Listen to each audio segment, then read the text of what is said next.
Raden Segoro, orang pertama di bumi Madura.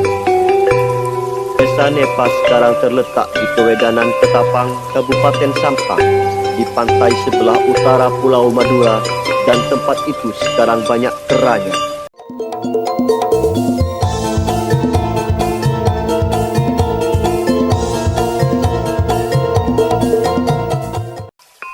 Keesokan harinya, Raja Sang Hyang Tunggal berketika mengalami kekalahan sehingga rakyatnya hampir habis terbunuh oleh Raja China. Kejadian ini membuat Raja Sang Hyang Tunggal susah dan kebingungan. Makan tidak enak, tidur pun tidak nyenyak. Beliau selalu bermohon kepada Tuhan supaya mendapatkan pertolongan. Pada suatu malam, Raja Sang Hyang Tunggal bermimpi didatangi seseorang tua dan berkata bahwa di sebelah pojok barat daya dari keratonnya ada pulau bernama Madu Oro. Di sana ada seorang anak muda bernama Raden Segoro. Mintalah bantuan kepadanya agar perangnya dapat menang menghadapi musuh dari China itu. Keesokan harinya, Raja Sang Hyang Tunggal segera memanggil patihnya untuk segera berangkat dengan membawa beberapa perahu beserta prajurit secukupnya. Tidak lupa pula buah tangan yang akan diajukan kepada Raden Segoro. Diperintahkan pepatih itu untuk dapat mengajak Raden Segoro guna membantu peperangan yang sedang terjadi itu. Setelah melakukan perjalanan beberapa hari, rombongan prajurit itu telah sampai ke tujuan. Sang patih segera menghadap kepada ibu Raden Segoro dan bermohon agar dapatnya Raden Segoro dibawa serta ke kerajaan Medang Kamulan untuk membantu peperangan yang sedang terjadi di negaranya. Namun, ibu Raden Segoro tidak bisa menjawab seketika itu, berhubung anaknya masih terlalu muda untuk ikut berperang. Akhirnya, patih dan prajurit itu memaksa Raden Segoro untuk tetap akan dibawa ke negara Medang Kemulan. Beberapa prajurit memegang Raden Segoro dan membawanya ke atas perahu. Akan tetapi, sebelum Raden Segoro mencapai perahu itu, tangan-tangan prajurit yang sedang memegang Raden Segoro lumpuh seketika, tidak mempunyai kekuatan. Serta datang angin yang cukup keras dari arah laut, sehingga perahu-perahu prajurit itu hampir tenggelam karena kemasukan air ombak yang menderu-deru dan besar datangnya. Akhirnya patih Medang Kemulan segera memohon ampun kepada Raden Segoro dan ibunya. Seketika itu angin dan ombak berhenti seperti sedia kala. Karena kejadian ini cukup membingungkan ibu Raden Segoro, maka ibu Raden Segoro memanggil Kiai Poleng. Seketika itu datanglah Kiai Poleng dan diceritakan semua kejadian itu. Setelah semua cerita Kiai Poleng cukup mengerti, maka Kiai Poleng mohon izin kepada ibu Raden Segoro untuk memberi restu kepada putranya untuk membantu peperangan Raja Medang Kemulan itu. Dan Kiai Poleng siap membantunya juga. Oleh karena itu, permohonan Kiai Poleng itulah akhirnya ibu Raden Segoro memberinya izin kepada putranya untuk membantu peperangan yang terjadi di negara Medang Kemulan tersebut.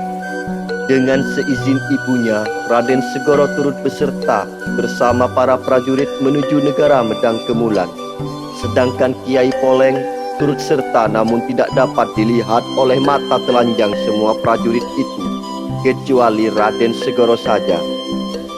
Sebelum dilanjut, jika Anda berkenan, like, subscribe, dan share, serta aktifkan lonceng notifikasinya agar bisa menjadi motivasi bagi kami.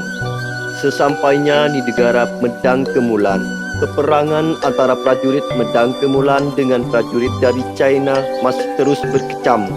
Oleh karena itu, Raden Segoro dengan didampingi Kiai Poleng langsung menuju area peperangan itu. Dengan bersenjatakan tombak Kiai Nenggolo, Raden Segoro tidak usah bersusah payah menghadapi tentara China itu. Sebab atas bimbingan Kiai Poleng, tombak Kiai Nenggolo dengan cukup ujung tombak diarahkan ke sarang musuh, maka musuh banyak yang mati karena diserang penyakit mendadak. Oleh karena itu, tentara China habis mati tanpa berperang, sedangkan sisanya tidak dapat melarikan diri, sehingga tak satu pun tentara China yang hidup. Orang Madura bilang, epak gemet, artinya habis tanpa sisa. Raja Medang Temulan segera membuat pesta besar atas kemenangan perangnya atas negara China itu, dan memberi penghormatan yang tinggi kepada Raden Segoro. Atas penghormatan tersebut, Raden Segoro diberi gelar Temenggung Kemet. Atas jasa-jasa yang telah diberikannya itu, Raja Medang Kemulan akan mengambil anak mantu kepada Temenggung Kemet. Namun Temenggung Kemet kebingungan berhubung setelah Raja Medang Kemulan menanyakan siapakah nama ayahnya. Temenggung Kemet tidak dapat menjawabnya dan akan menanyakan kepada ibunya. Oleh sebab itu, Raja Medang Kemulan memerintahkan kepada patihnya untuk menyiapkan perahu beserta tentara kehormatannya, disertai sepucuk surat tanda terima kasih kepada Ibu Temenggung Kemet untuk jasa-jasa putranya. Sesampainya di Nepa, sang patih segera menyampaikan terima kasihnya dan segera bertolak ke negaranya. Sedangkan Kiai Poleng menghilang seketika itu pula. Di saat itu pula Raden Segoro memberanikan diri untuk segera bertanya kepada ibunya, siapakah ayahnya. Ibu Raden Segoro menjadi kebingungan untuk menjawab pertanyaan anaknya itu.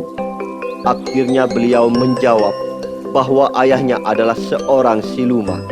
Selesai menjawab seketika itu, lenyaplah ibu dan anak itu berikut rumah tinggalnya yang disebut Keraton Nepa.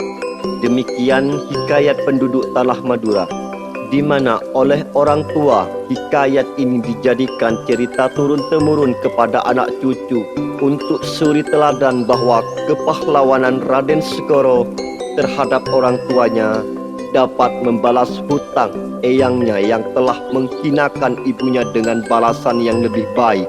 Menurut beberapa cerita bahwa Raden Segoro menjadi seorang siluman dan kawin dengan Nyai Roro Kidul.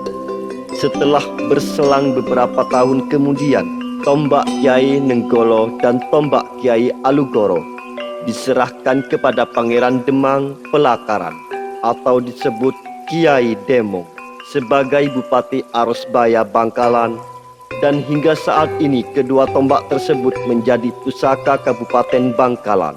Dari hilangnya Raden Segoro dan ibunya secara gaib itu serta Kiai Poleng yang dapat menghilang itu pun menjadi kepercayaan-kepercayaan tertentu kepada orang tua di Madura, karena di saat itu mereka meyakini menganut agama Hindu-Buddha. Bahkan kera-kera yang sekarang masih ada di hutan Nepa diyakini oleh sebagian orang jelmaan dari Raden Segoro beserta beberapa prajurit kala itu. Cerita ini bersumber dari situs maduracorner.com, dikutip dari sumber buku Penembahan Ronggo Sukowati, Raja Islam pertama di Kota Pamekasan, seri sejarah Pamekasan oleh Dr. Andes Bambang Hartono, HS. Saksikan video selanjutnya. Semoga cerita ini bisa diambil hikmahnya. Mohon maaf jika ada salah kata. Wassalam.